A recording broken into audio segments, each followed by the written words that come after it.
C'est une question qui revient souvent. Est-ce que je dois créer du contenu intemporel, ce evergreen?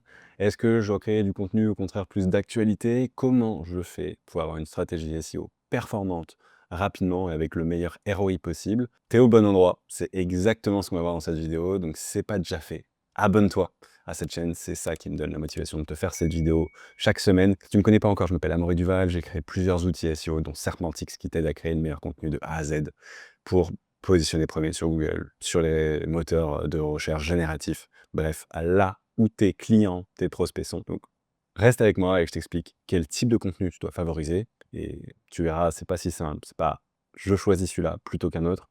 On va voir les avantages, les inconvénients et surtout comment combiner ça pour te faire une stratégie d'acquisition aux petits oignons performante pour ton entreprise. Bon, l'evergreen, c'est la stabilité. L'actualité, c'est plutôt un pic de visibilité immédiate. Les deux ont leurs avantages, leurs inconvénients, et on va commencer par l'evergreen. Ton contenu evergreen, ça va être un contenu qui est intemporel, qui est stable dans le temps, qui va pas avoir de variations sérieuses de justement d'intérêt, qui ont un niveau de recherche assez cohérent. Par exemple, on peut avoir euh, fiche Google My Business. Là, j'utilise un outil qui s'appelle Google Trends, qui te permet de voir les recherches dans le temps pour un mot-clé donné. Donc là, j'ai pris fiche Google My Business et tu vois que sur les 12 derniers mois en France, c'est ultra stable. Tu as une légère croissance, un léger gain d'intérêt, mais globalement, on pourrait quand même se dire que c'est stable. Et c'est ça, ce genre de profil, ce genre de recherche, ce genre de contenu evergreen, c'est optimiser sa fiche Google My Business.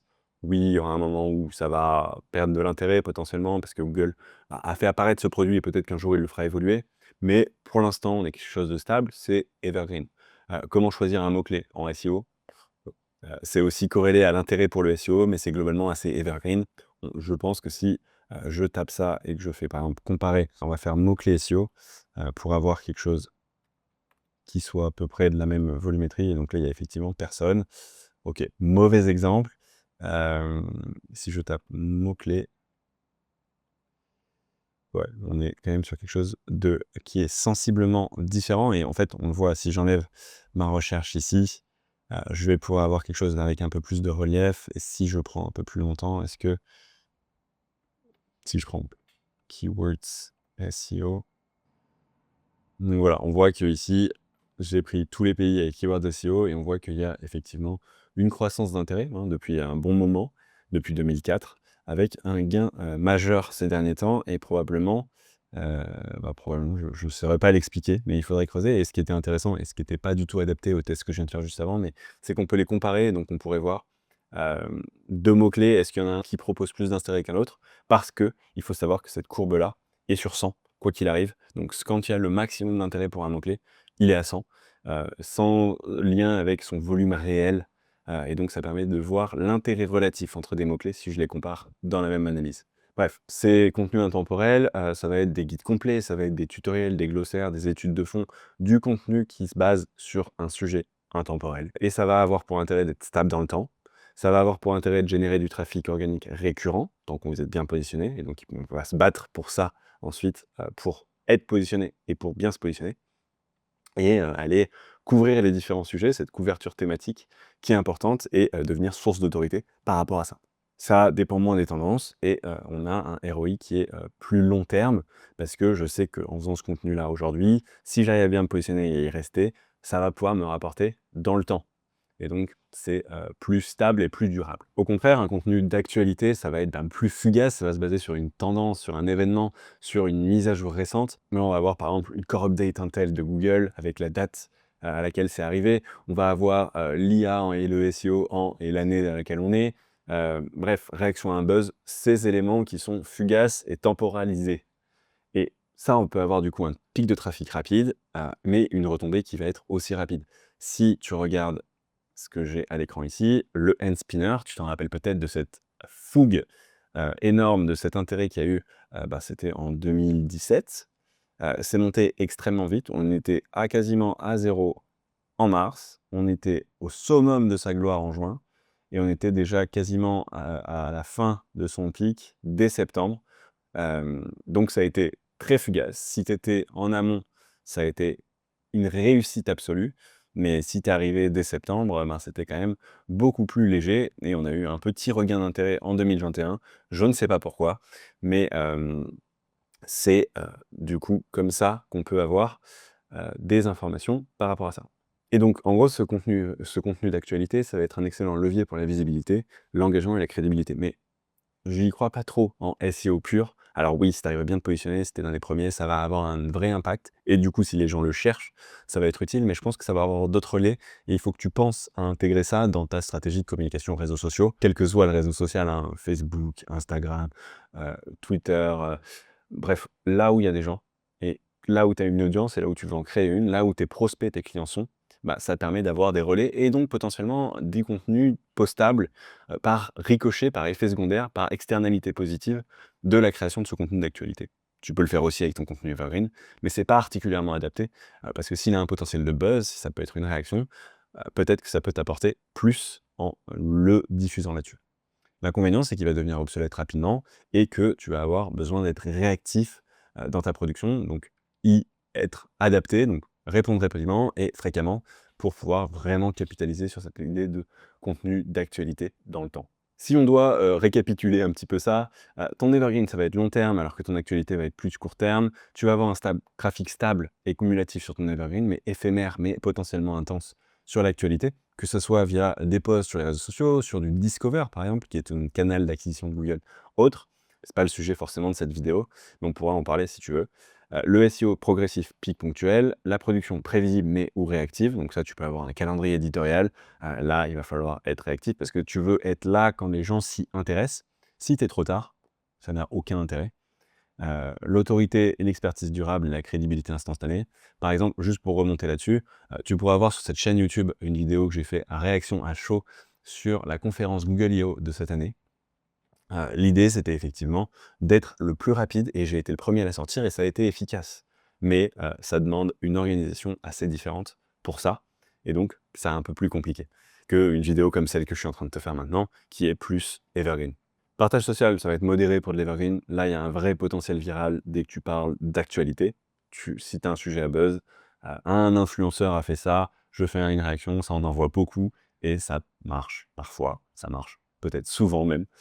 Bref, tu as plus de potentiel pour ton partage. Et maintenance, plutôt faible pour de l'evergreen, mais pas nul, et on va en parler après, et beaucoup plus élevé. Il faut les mettre à jour, il faut les recréer, il faut les créer pour de l'actualité. Et donc, ce que tu peux te dire, c'est que ton evergreen construit ton capital SEO, alors que ton actualité renforce ton autorité perçue et ton lien avec ton audience.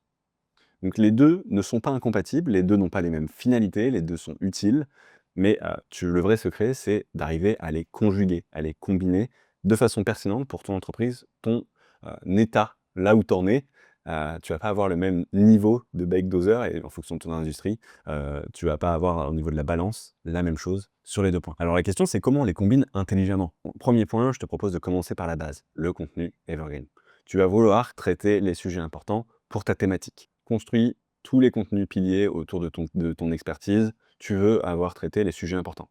Pas n'importe comment, tu fais une analyse, tu fais un calendrier éditorial, tu les mets dans 1-2 pages pour vérifier que tu vas pas faire des contenus cannibalisés parce que trop d'efforts pour rien, c'est dommage et ça te permettra d'éviter la cannibalisation SEO. Tu fais ta liste de mots-clés et l'idée c'est d'aller attirer une audience, un trafic régulier et de se positionner sur des requêtes stables qui sont pertinentes pour ton entreprise. Et une fois que tu as ça, et en parallèle potentiellement, tu peux aller créer le satellite d'actualité qui va te permettre de créer du contenu en réaction, à ce qui bouge.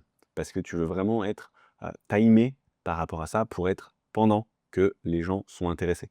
L'intérêt de l'actualité, c'est qu'ils sont chauds par rapport à ça et qu'ils ont envie d'en savoir plus. Et là, tu vas pouvoir aller chercher du pic de visibilité et c'est vrai pour du SEO, mais ça va être vrai pour du YouTube, ça va être vrai, pour de l'IA.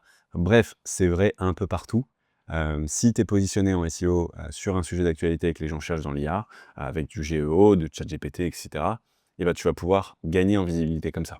Donc c'est multicanal et ce que je te dis là, je l'applique au SEO, mais tu peux aussi le faire quel que soit le canal d'acquisition. C'est une stratégie globale que tu dois, ben, voir à 360 par rapport à ça. Et le combo gagnant, ça va être de lier les 2. Tu peux très bien faire un contenu d'actualité que tu vas transformer ensuite en contenu evergreen. Alors oui, là, la mise à jour de tel jour, bah, en fait, au bout d'un moment, on va plus y avoir intérêt, mais tu pourrais dire, en fait: «Mais qu'est-ce que nous apprend la mise à jour de Google sur l'importance de l'EAT?» Si d'ailleurs ça t'intéresse, j'ai fait une vidéo sur le sujet. Et mettre à jour tes contenus evergreen avec les nouvelles tendances. Donc dans les deux cas, ton actualité vers l'evergreen, ton evergreen vers de l'actualité potentiellement en liant cet élément-là pour aller faire ton maillage interne, ça c'est super important, et l'aider à mieux démarrer euh, dans son indexation et dans sa prise en compte par les réseaux, parce qu'on a vu que la rapidité était importante, plein d'autres façons de faire, mais c'est un des sujets. Et surtout, bien lier tout ça. Ton actualité, ça sert à rien que les gens viennent et repartent. Tu vas vouloir qu'ils découvrent d'autres contenus, qui te laissent leur mail potentiellement. Donc tu peux faire l'actualité qui amène vers un contenu evergreen, un guide quelconque, qui amène vers la newsletter, qui va aller pousser ton offre. Et c'est ça qui est important. Tu veux pas juste du trafic, parce que ça, c'est ce qu'on appelle un vanity metric, ça fait plaisir à l'ego, mais ça remplit pas le compte bancaire. Et donc concrètement, tu veux de l'actualité qui permet de te découvrir, qui peut pousser de l'evergreen et qui va aller chercher de la conversion. Et un exemple, tu peux par exemple envisager 70% de ton contenu qui va être evergreen, des articles pliés, des guides, des comparatifs, bref, traiter les sujets fondamentaux de ta niche, de ton secteur et partager ton expertise sur ces sujets-là, donc avec du contenu de qualité. Et c'est pour ça que Serpentix peut clairement t'aider là-dessus pour créer le contenu de A à Z qui est optimal pour te positionner et qui te permet d'avoir vraiment un contenu de qualité parce que tu l'as rédigé avec tes tripes et que tu l'as optimisé comme ça. Et peut-être 30% d'actualité qui va te permettre d'aller faire des posts réactifs, des analyses de mise à jour, bref, répondre à de l'actualité. Et ça va toujours évidemment dépendre de ce que tu as comme ressources par rapport à ça pour aller justement te positionner là-dessus. Mais surtout, ce qui est important, que ce soit de l'actualité où on a dit qu'il y avait une durée de vie qui est courte, ou alors un contenu qui est evergreen, qui est censé durer dans le temps, c'est que rien n'est éternel. Tu le sais très bien, si tu as une maison que tu laisses sans la chauffer, sans l'occuper, elle va tomber en ruine. Et en fait, ton contenu, c'est exactement la même chose. J'ai fait des vidéos sur la partie actualisation du contenu, mais ce qui est important à retenir, et ce que tu vois à mon écran là, c'est que tu pourras trouver sur ton guide, donc une fois que tu as ton mot-clé, que tu as créé ta page, il y aura plein de recommandations, et je te propose d'autres vidéos sur le sujet, si tu veux, sur cette chaîne pour rentrer en détail sur ce qui est important pour ton SEO. Mais tu vas avoir cette partie-là qui te dit quand est-ce qu'il va falloir le mettre à jour.